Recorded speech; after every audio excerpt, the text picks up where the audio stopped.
1. In what way had the 2.5 tribes kept the commandment of the Lord? Cheek. What were they going to do now? 3. What reminders did Joshua give them before sending them away? Chew. Where did they get all the stuff in verse 8? 5. What did they do on their way back? 6. How did the rest of Israel react? 7. Why did the rest of the Israelites get so upset about this altar? 8. How did they solve this issue? 9. Do you think they solved it the right way, or was there a better way? 10. What principles we can learn from this disagreement? 11. What principles can we learn about avoiding conflict and making peace? 12.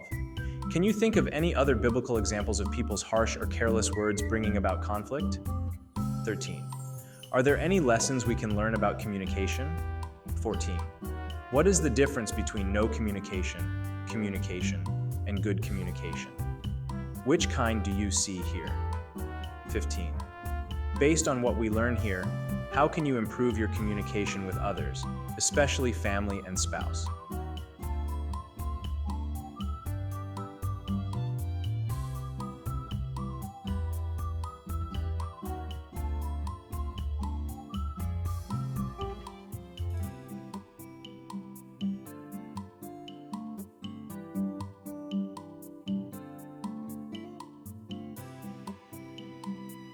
Numbers 32.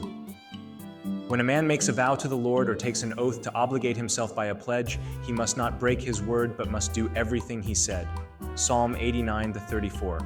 I will not violate my covenant or alter what my lips have uttered.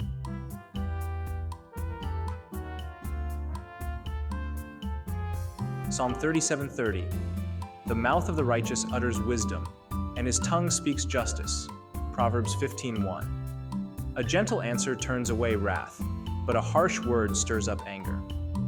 Proverbs 12:18. The words of the reckless pierce like swords, but the tongue of the wise brings healing. Proverbs 25:11. Like apples of gold in settings of silver is a ruling rightly given. Matthew 12:37. For by your words you will be acquitted, and by your words you will be condemned. Ephesians 4:29. Do not let any unwholesome talk come out of your mouths, but only what is helpful for building others up according to their needs, that it may benefit those who listen. Psalm 141:3. Set a guard over my mouth, Lord. Keep watch over the door of my lips. Romans 12:18. If it is possible, as far as it depends on you, live at peace with everyone.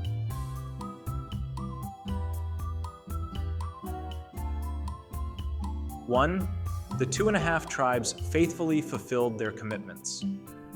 We have seen in the past chapters that this conquest was not a quick one. It took a long time. These tribes' families were waiting for them. They hadn't had time to build their homes, plow their fields, or sow their crops. It certainly would have been a temptation for them to make up their minds and go back when the conquest was partially done. But they stayed until the very end. Who took initiative for them to leave? Even here it is Joshua who summons them and tells them they can go. They did not take initiative to leave on their own. Neither did they go to Joshua and ask permission to return home. They patiently stayed until the end. From them, we learn both the importance of perseverance and keeping one's commitments even if it takes a long time. 2. Joshua faithfully kept his word to them. These tribes were a great resource. In addition to help fighting battles, they could have helped the Israelites build their cities, plow their field, and sow their crops. But Joshua knows that they have the same work to do in their land. Some leaders might have shown bias to the majority group and asked those outsider tribes to stay longer in order to help the majority tribes. But Joshua was fair-minded. He treated the different tribes justly and without bias. He had given his word that they could return when the mission was accomplished, and now it was time. Application. If we are ever in a position of leadership, we may have to judge between different parties. Parents judge between children, teachers judge between students, bosses judge between employees. We should be just and fair and not favor one party over another. 3. He reminded them to put the Lord first. It would be a challenge for them to continue serving the Lord as they were apart from the rest of the congregation. In verse 2, we learn that they had been faithful. Joshua says that they have kept all that Moses commanded you. This is high praise. But Joshua warns them to continue to be very careful to observe the commandment and the law which Moses, the servant of the Lord, commanded you. One of the recurring lessons we have learned in Joshua is that one victory doesn't guarantee another. Often, the Israelites obeyed God and did really well, only to become careless and rely on their own wisdom and fail the next time. Do you remember any examples? Joshua doesn't want this to happen. The past is not a guarantee of the future. Temptation, sin, and Satan were still lurking, seeking to turn their hearts away from the Lord. Thus, the tribes still had a lot of work to do. What verbs do you note in verse 5? What do these show us about walking with the Lord? What key elements of spiritual discipline do we see here? 4. Through presumption comes nothing but strife. The Israelites assumed that they were building the altar to rebel against the Lord, when they were not doing it for that reason. See 28-29 for the reasons for building the altar. The Israelites saw the altar, and they guessed the reason it was built.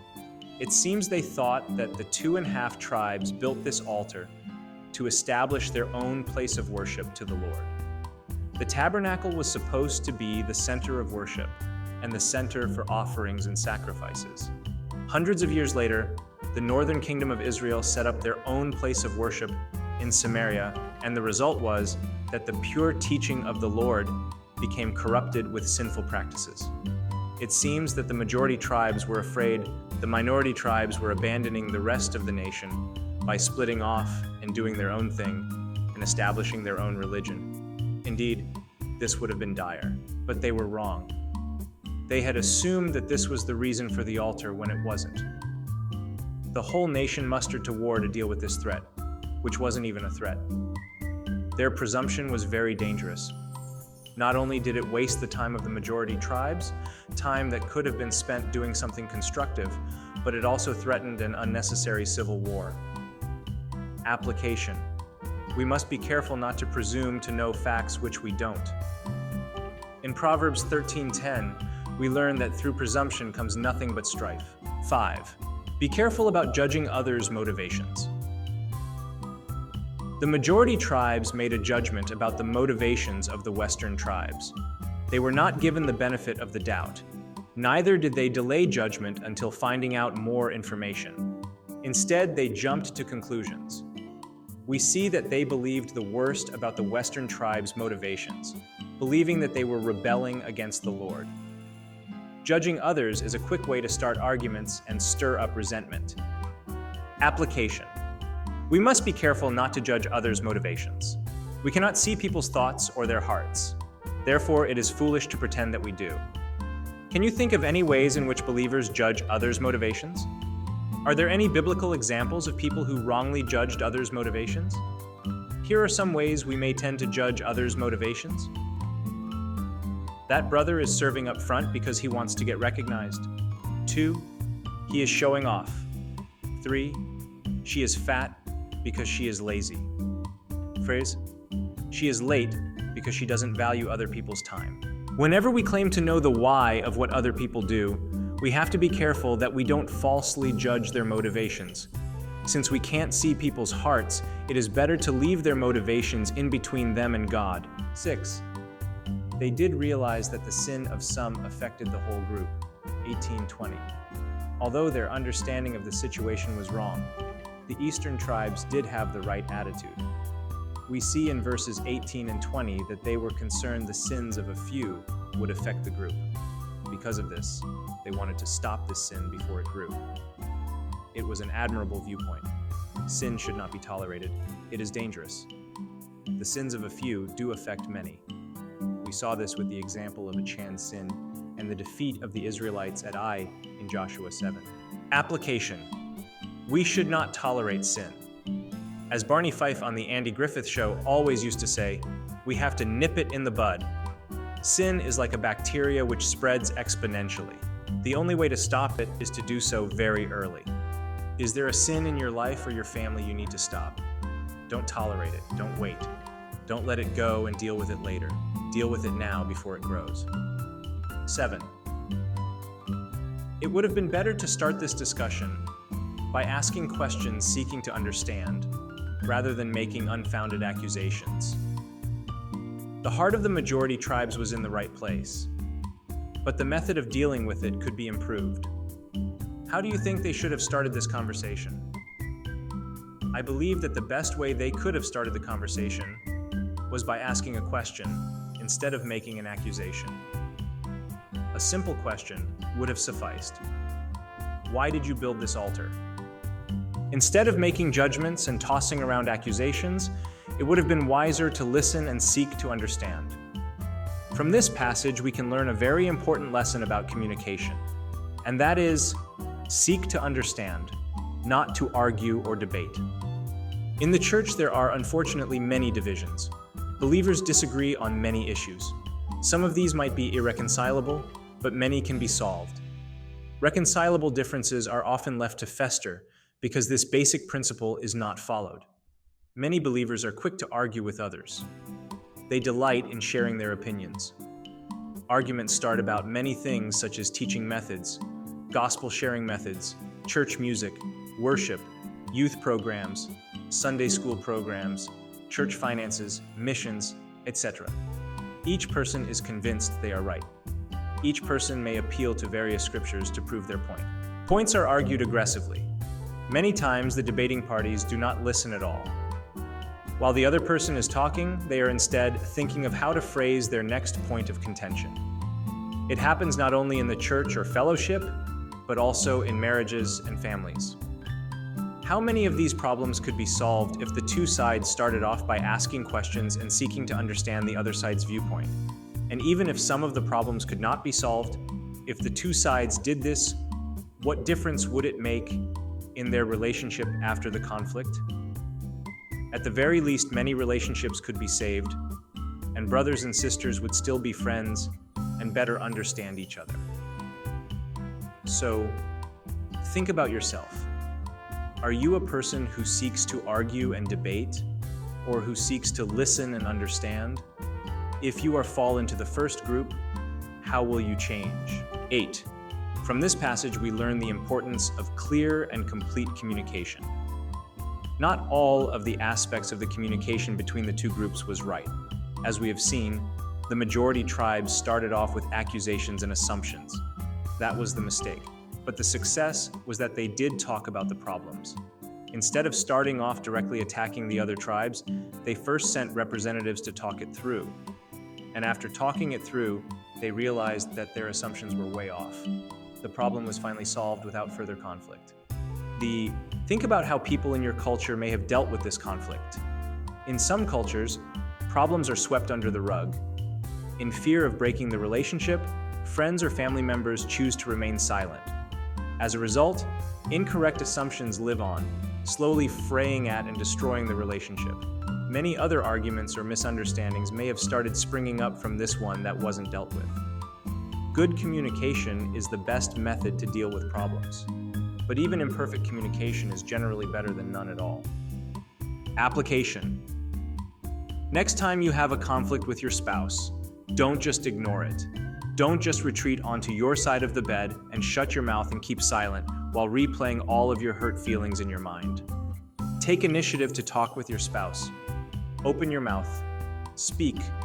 Graciously say how you feel. Seek to understand how the other person feels, and solve the problem right then and right there without delay. The same principle holds true for every kind of relationship, including parents, children, friends, co-workers, etc. 9. Talk first before taking action, and the conversation should be solution-oriented. Do not fight with others for the purpose of fighting. Do not argue with no solution or goal or purpose in mind. Do not attack others out of spite or anger. If you must argue, then be solution-oriented.